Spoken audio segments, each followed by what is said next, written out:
Aujourd'hui, nous sommes vendredi, le vendredi saint. Un jour qui fut si douloureux pour Notre-Dame et pour les disciples de Jésus.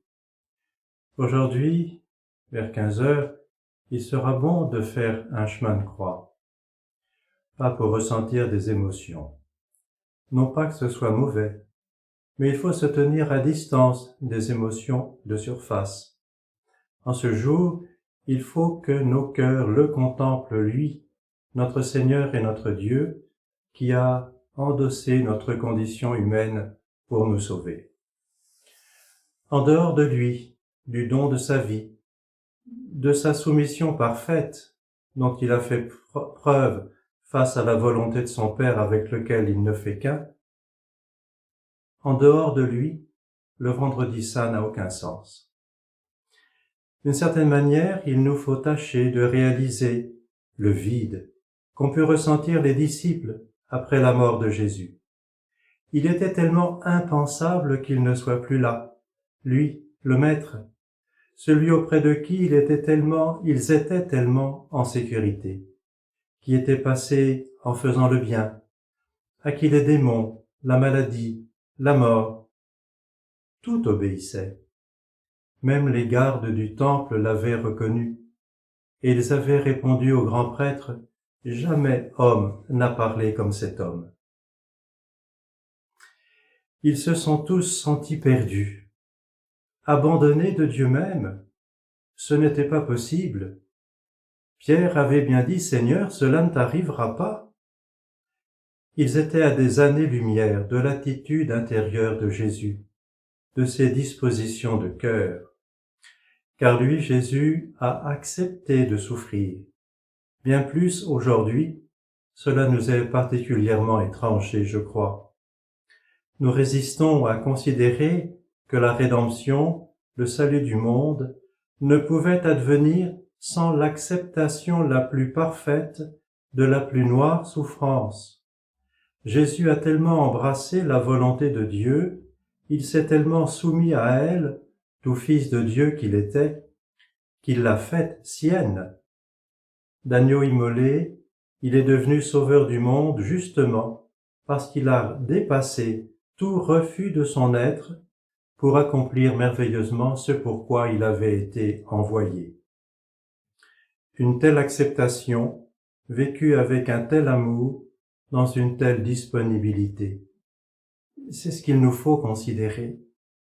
Aucun soupir, aucun frémissement, aucun soubresaut de révolte ou de refus ne l'a agité à aucun instant.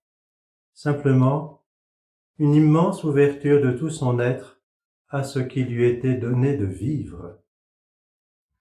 Jamais Satan n'aurait pu imaginer cela, et c'est parce qu'il ne pouvait concevoir un tel amour, lui qui n'est que haine, qu'il a été vaincu et a perdu son emprise sur les âmes.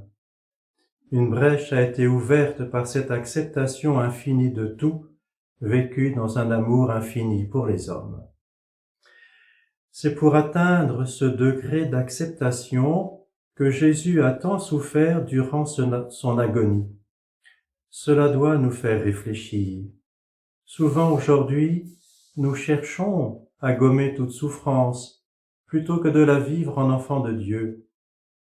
Je ne dis pas qu'il faut rechercher la souffrance, c'est évident.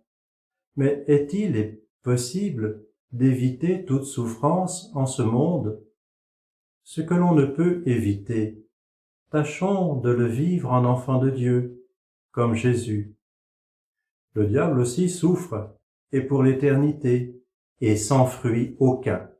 Cette souffrance-là ne doit pas être regardée, car elle est mortifère.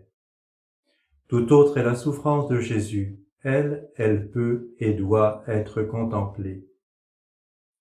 Dieu est Père. Dieu est infiniment Père, et il n'aime pas voir souffrir ses enfants. C'est sûr. Croyons-nous qu'il ait livré son Fils unique dans la joie? Croyons-nous qu'il ait ignoré la manière dont nous l'accueillerions? Mais parce qu'il nous aime tant, parce que son amour pour nous est si infini, qu'il est allé jusque-là, d'un seul mouvement de son être trine, le Fils et l'Esprit l'ont accompagné dans son mouvement de parfaite oblation pour sauver chacun de nous. La dimension apostolique de ce sacrifice est vitale pour pouvoir à notre tour en vivre en tout amour, notre volonté tout abandonnée à la sienne. Si les saints avaient préféré faire appel à une guérison pour apaiser leurs souffrances intérieures, plutôt que de les accepter dans le Christ, en son nom, par amour pour lui et pour les âmes, où en serait l'Église? Tout en faisant ce que nous pouvons pour apaiser les souffrances, ce que Jésus nous demande, c'est de l'aimer suffisamment pour accepter de vivre ce qu'il nous donne de vivre en faisant sa volonté, et en faisant cela, d'y trouver notre joie. Cette joie ne sera pas immédiate, le soulagement non plus, mais nous vivrons de la joie si belle et si durable des enfants de Dieu, celle qui naît lorsqu'on a tout abandonné en ses mains, par amour. C'est ainsi que nous pourrons œuvrer pour le royaume. Pendant ce chemin de croix, il nous faudra regarder Jésus, doux et humble de cœur, lui de condition divine, lui qui ne s'est pas révolté, qui ne s'est pas dérobé, qui ne s'est pas crispé. Il a accueilli la croix avec élan, la douceur de l'agneau de Dieu, venu prendre sur lui le péché du monde. C'est là qu'il faut la contempler. Amen.